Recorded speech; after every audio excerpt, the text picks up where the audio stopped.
Okay, on to double negation. Consider the following arguments. Imagine someone tells you A. If they tell you A, that's equivalent to it's not the case that not A, not A. And that's equivalent to A. Maybe you can go back and forth. They say A or B. That's equivalent to saying A or it's not the case that not B. Again, we can go back and forth. So we have A or not B. It's equivalent to A or B.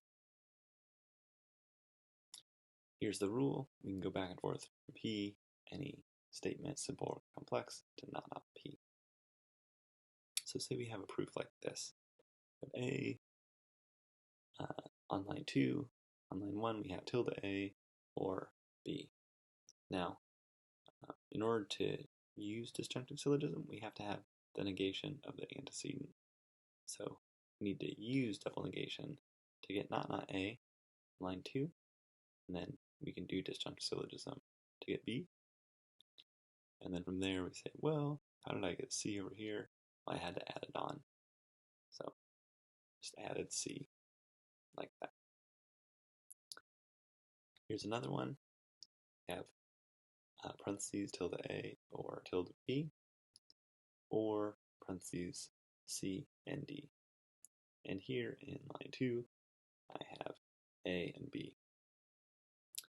Now, one thing I see when I look at this is that I've got in line 1, I've got tilde in front of both antecedent and the consequent.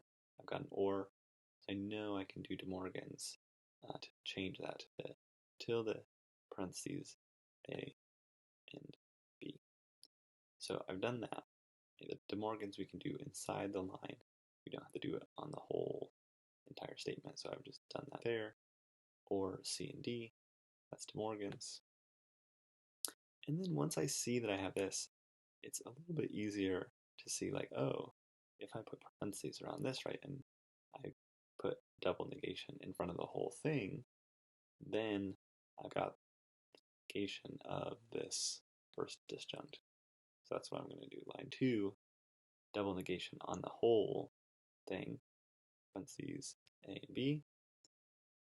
I've got the negation of the first disjunct in line 3, so I can do disjunctive syllogism to get C and D, and then there I can just simplify get C.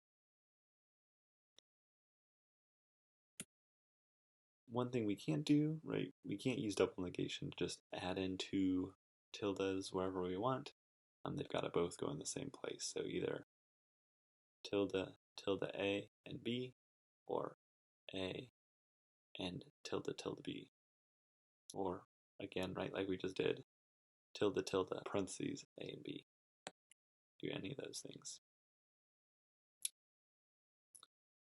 Can do it within a line, as we've just done. Okay, so if I have A arrow B or tilde C, I can take those two tildes out on the next line.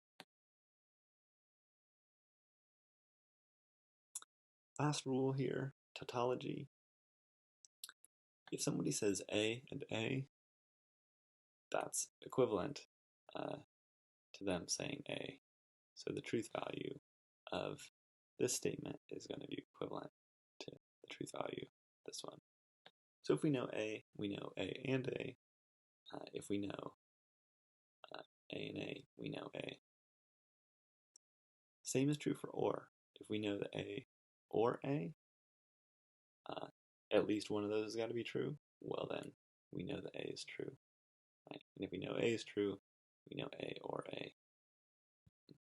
And we can do this, right, as you know, by addition if we wanted to, but we can also do it using tautology. So we've got P is equivalent to P and P, P is equivalent to P or P. So if I have something like this, A or A and B, I'm going to do each one of these at a time. So I'm not going to do two tautologies at the same time, just one at a time. So start with this A and B, one tautology, then I can do the other tautology, A and B. Here's another argument. I've got A and A, or tilde tilde B or B. I'm trying to prove B. I can do tautology here, right, to get A, or tilde tilde B or B. Then I say, oh, I've got the negation, right, of the antecedent, A, so I can do disjunctive syllogism.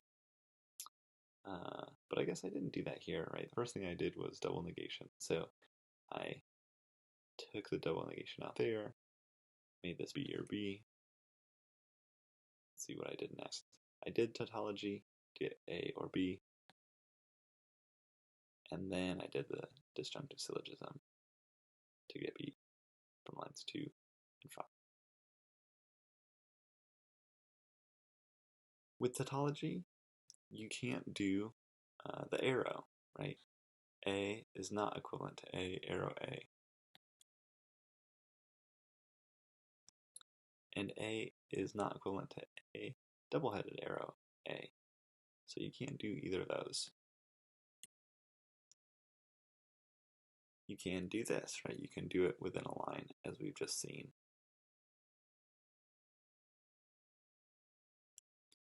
As you're using these new rules, right, don't be afraid to experiment. And what I mean when I say that is don't be afraid to try out some things, use some of these rules, even if they don't further the proof, even if they don't really help you, that's okay. Again, remember that there's nothing wrong with having too many lines. The problem is just having too few lines, right? Skipping steps. Another thing that's really important, and I can't really emphasize this enough, is that when you can't see how to get from the premises you got to the conclusion, then you need to start trying to work backwards, figuring out, okay, what other things could this conclusion look like? How do I work from the bottom up, right, rather than from the top down? So if I can use these replacement rules, these rules of equivalence, and I can get my conclusion to look a bit differently, then that might help me have a better sense for where I'm trying to go. All right. The last thing I would just tell you to do is to practice, practice, practice. So exercises 10.4a are on page 334. And what you should do for today, right, in addition to watching this lecture, just do as many problems as you can. The more problems, the better. And it's really important here, the second point, be sure to check out your answers in the back of the book. It does you no good to be practicing doing things the wrong way. It's important that you practice doing things the right way. If you're struggling after you've done some of those, just get in touch with me, let me know. I'm happy to help you out. We'll set up a time to meet. Okay? Have a good day.